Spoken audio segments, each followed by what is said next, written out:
Friends, मैं सूरज अग्रवाल आपका अपने यूट्यूब चैनल पर स्वागत करता हूँ। आज हम लोग डिस्कस करते हैं कि हम लोग मैथ और रीजनिंग ये दो सब्जेक्ट में कैसे कैसे मार्क्स का डिस्ट्रीब्यूशन होता है और कैसे हम लोग उसमें मैक्सिमम स्कोर कर सकते हैं, या हम लोग का कितने चांसेस है, कैसे कैसे चांसेस है स्कोर करने के, वो हम आज देखते हैं। तो सबसे पहले हम यहाँ देख लेते हैं, यहाँ पे एक हमारा मैथ लिख लेते हैं और यहाँ पे हम लोग लिख लेते हैं रीजनिंग। ठीक है, तो मैथ में हमारा क्या होता है कि हमारे पास यहाँ पे 50 क्वेश्चंस होते हैं और 12 मार्क्स का होता है, तो यहाँ पे हमारे टोटल 600 मार्क्स पॉसिबल है। और रीजनिंग है, यहाँ पे आपके 40 क्वेश्चंस है जिस पे आपका 6 मार्क्स पर क्वेश्चन पॉसिबल, तो यहाँ 240 मार्क्स हो जाते हैं टोटल में। ठीक है, तो हम लोग यहाँ पे दो कंडीशन मान के चल रहे हैं, दो सिचुएशन है यहाँ पे हमारे पास दोनों ही केस में, कि या तो स्टूडेंट मैथ में प्रो होगा या फिर नूब होगा। वैसे यहाँ पे भी हो सकता है प्रो और यहाँ पे नूब। ठीक है, तो अब हम ये मान के चलते हैं जो प्रो होगा, जिसका मैथ अच्छा है, वो क्या कर रहा है 35 से लेकर के 45 क्वेश्चन तक सॉल्व कर रहा है या उससे ज़्यादा कर रहा है। ठीक है, ये 45 है, ठीक कर लेते हैं। हाँ, यहाँ 45 में या उससे ज़्यादा क्वेश्चन सॉल्व कर रहा है, तो इसके पॉसिबल मार्क्स क्या हो सकते हैं 420 से लेकर के 540 तक हो सकते हैं या फिर उससे ज़्यादा भी हो सकते हैं। तो हम लोग यहाँ पे जो हमारा दो कंडीशन बन रहा है उस पर हम लोग बात करते हैं। ठीक है, पहला कंडीशन यहाँ पे बन रहा है 35 का, कि अगर 35 क्वेश्चन वो सॉल्व करता है तो चांसेस है कि वो 30 क्वेश्चन सही करे, तो इस पे उसके कितने मार्क्स बनेंगे, इसके मार्क्स बनेंगे 360 मार्क्स। अब वो 5 क्वेश्चन गलत कर देता है तो यहाँ पे उसके मार्क्स बनेंगे हमारे माइनस हो गए 15। ठीक है, तो उसके टोटल मार्क्स हो जाएंगे यहाँ से मैथ में उसके 345 मार्क्स। और अगर वो 45 क्वेश्चन अटैम्प्ट लेता है तो हम मान के चलते हैं उसके 37 सही हो रहे हैं, तो उसके मार्क्स बनेंगे 4 4 4। और क्योंकि उसके 8 क्वेश्चन गलत हुए हैं तो उसके 24 मार्क्स माइनस भी होंगे, तो यहाँ पे उसके 420 मार्क्स टोटल हो गए। ठीक है, अब हम नूब का मान के चलते हैं कि नूब यहाँ पे क्या कर सकता है, वो 15 से लेकर के 35 क्वेश्चन तक सॉल्व कर सकता है, तो उसका 180 मार्क्स से लेकर के 420 मार्क्स तक आ सकता है। ठीक है, अब यहाँ पे मान लेते हैं यहाँ पे वही दोनों सिनेरियो पे हम लोग बात करते हैं। सबसे पहला है हमारा 15 मार्क्स वाला। जब 15 मार्क्स वाले में बात करते हैं तो हम लोग ये मान के चलते हैं 15 बना रहा है तो वो 13 सही करेगा, तो सॉरी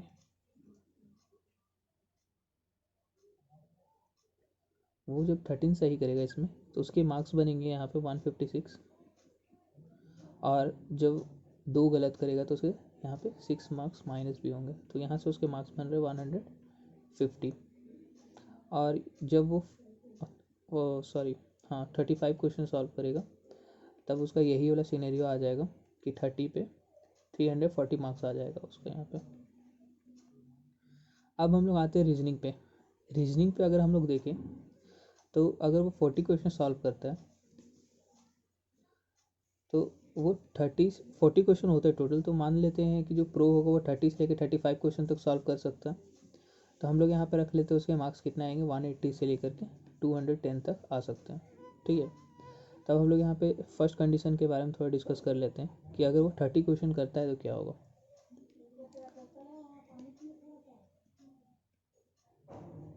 25 पे क्या होगा, 25 सही कर रहा है तो उसका 150 मार्क्स हो गए, और क्योंकि वो 5 गलत भी किया है तो 7.5 मार्क्स उसके माइनस होंगे, तो हम लोग इसको मान के चल रहे हैं लगभग वो 142 मार्क्स ला रहा है। ठीक है, और अगर वो 35 क्वेश्चन सॉल्व करता है, ये आपको हो सकता है थोड़ा बोरिंग लगे, पर आप अगर इस हिसाब से अपना एग्ज़ाम का प्लानिंग करेंगे कि आप किस लेवल पे हैं अभी, या आप आने वाले एग्ज़ाम तक में अपने आप को किस जगह तक देखते हैं, और उसके हिसाब से प्लानिंग करके मार्क्स चलेंगे तभी आपका कुछ हो सकता है। आने वाले वीडियो में मैं आपको इसका टाइम मैनेजमेंट का भी बताऊँगा कि आप कैसे टाइम मैनेज करेंगे दूसरे दूसरे सब्जेक्ट पे, कितने स्टेप, कितने राउंड्स, कैसे आप अपने टेस्ट में एक्सपेरिमेंट्स कर सकते हैं इसके लिए। ठीक है, तो देखते रहिए वीडियोस को। यहाँ पे 30 क्वेश्चंस अगर वो सॉल्व करता है तो उसके मैक्सिमम मार्क्स बन सकते हैं 180, और अगर वो 5 गलत कर रहा है तो यहाँ पे उसके 7.5 मार्क्स आ रहे हैं। तो उसका टोटल क्या बन रहा है यहाँ पे 172। ये रुकिए मैं स्क्रीन को थोड़ा नीचे कर देता हूँ।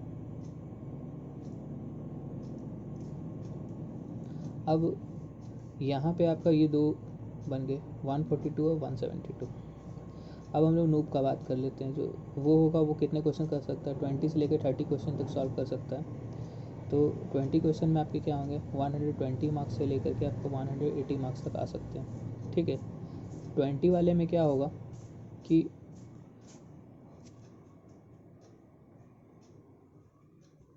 20 वाले में क्या होगा कि अगर उसका 15 सही हो रहा है तो 90 मार्क्स आएगा, और 5 गलत होगा तो वही 8 माइनस कर रहे हैं हम लोग तो आएगा उसका 82।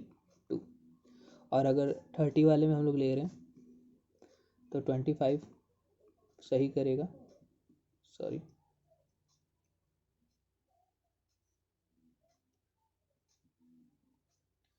हाँ, तो अगर वो 25 सही करता है तो उसके मार्क्स बनेंगे 150, और 5 गलत करता है तो 8 माइनस हो जाएगा, तो यहाँ पे उसके बनते हैं 142।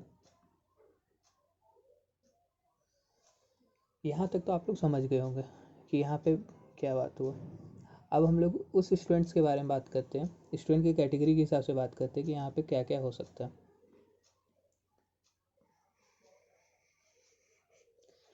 एक हम लोग मानते हैं कि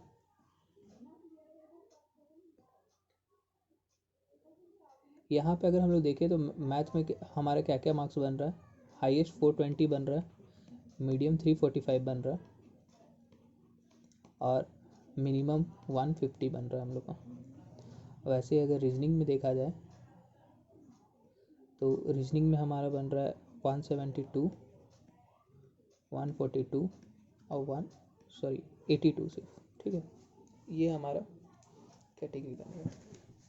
तो इस पे अब हम लोग अगर हम मान लेते हैं कि कोई बंदा अगर मैथ में भी अच्छा है और रीजनिंग में भी अच्छा है, ठीक है, अच्छा के लिए हम लोग 2 टिक कर लेते हैं। अगर अच्छा है तो उसके क्या हो जाएंगे 420 प्लस 172, यानी इसके लगभग हमारे पास मार्क्स आएंगे 592। ठीक है, अब अगर कोई बंदा यहाँ पे मैथ में अच्छा है और रीजनिंग में वो क्या है कि उसको मीडियम नॉलेज है, मतलब बहुत अच्छा नहीं है पर हाँ मीडियम नॉलेज है, तो वहाँ पे क्या होगा इसका चांसेस है मार्क्स आने के 420 प्लस 142, तो यहाँ पे 265 562।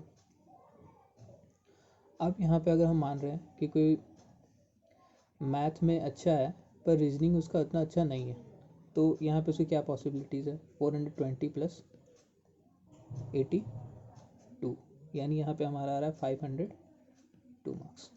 ठीक है, अब हम लोग यहाँ पे और देख लेते हैं क्या पॉसिबिलिटीज़ है। कि अब हम देख रहे हैं कि वो एवरेज है किसमें, मैथ में अगर वो एवरेज है और रीजनिंग में वो प्रो है, तो यहाँ पे क्या हो जाएगा उसका 345 प्लस 172, यानी यहाँ पे हमारे मार्क्स बन रहे हैं 517। ठीक है, और अगर वो मैथ में भी मीडियम है रीजनिंग में भी मीडियम है, तो उसके मार्क्स बनने के चांसेस क्या है कि 517, सॉरी इसको इरेज कर लेता हूँ।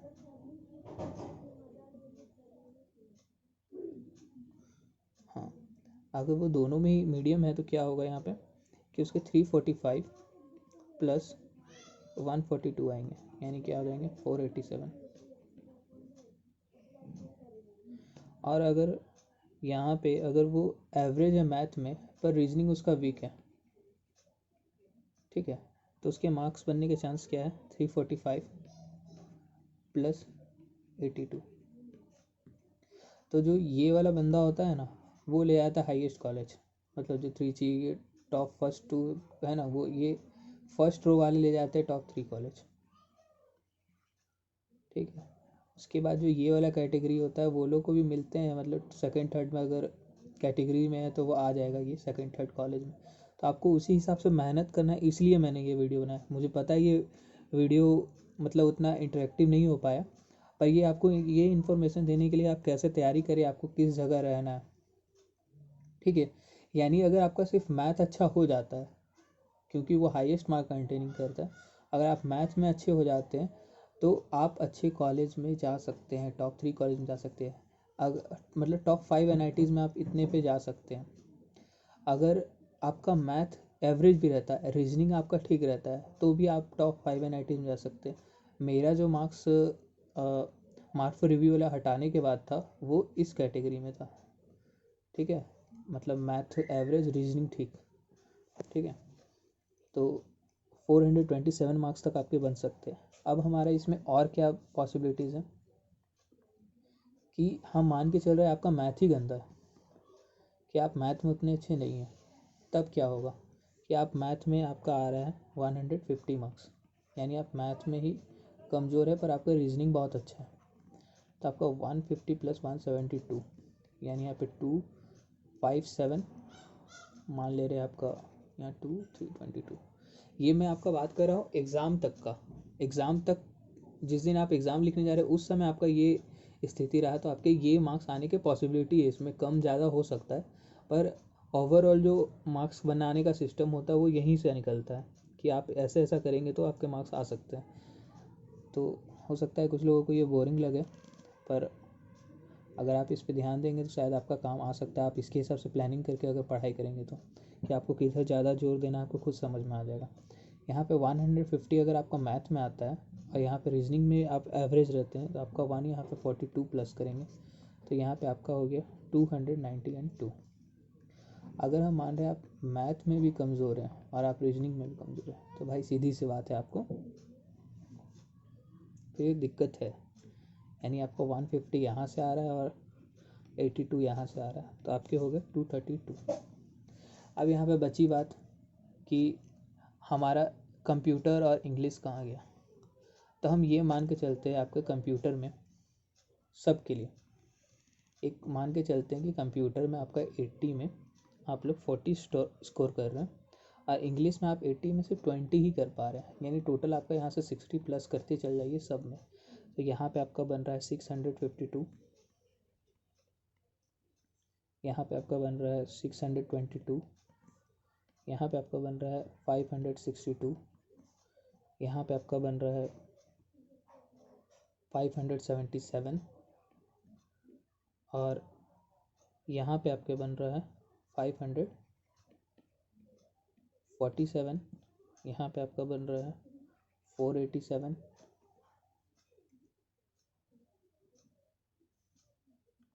और यहाँ पे आपका बन रहा है 382, यहाँ पे आपका हो रहा है 352 और यहाँ पे है 292।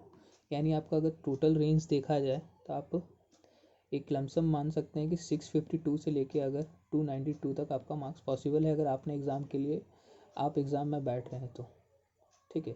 अब ये डिपेंड करता है पेपर का टफ कितना टफ होता है। अगर टफ पेपर होता है और आप इतना ले आते हैं 652 तो आपका ऑल इंडिया रैंक 2030 के अंदर घुस जाएगा और इतने पे तो कुछ नहीं बोल सकते।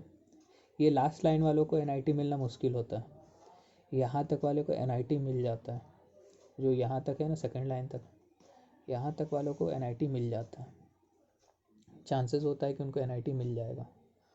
तो आपको एक चीज़ तो यहाँ पे कंफर्म हो गया कि आपको मैथ को एवरेज कम से कम कर लेना हो कि आप 35 क्वेश्चन तक करके आ रहे हैं।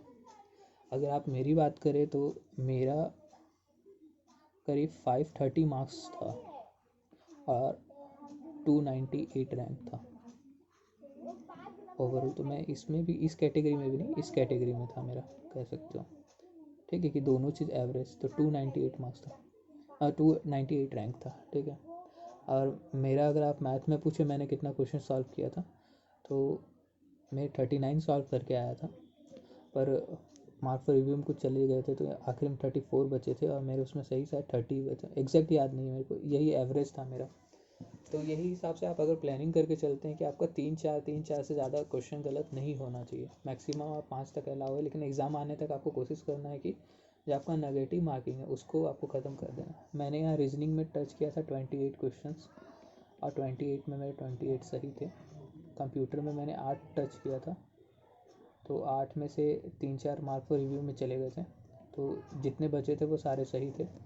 और इंग्लिश में लगभग जितना किया था सब मिला के मैं 30+ मार्क्स आ रहा था, तो टोटल मिला के मेरा 530 के आसपास मार्क्स था। तो थैंक्स फ्रेंड्स, आपको होप करता हूँ कि आपको इस वीडियो से कुछ हेल्प मिला हो। अगर आप लोगों को अच्छा लगा हो तो अपने फ्रेंड्स के साथ शेयर करें, और अगर मेरे लिए कोई सजेशन हो तो आप प्लीज़ कमेंट करके मुझे बताएं, और लाइक करें, शेयर करें, सब्सक्राइब करें। Thank you friends.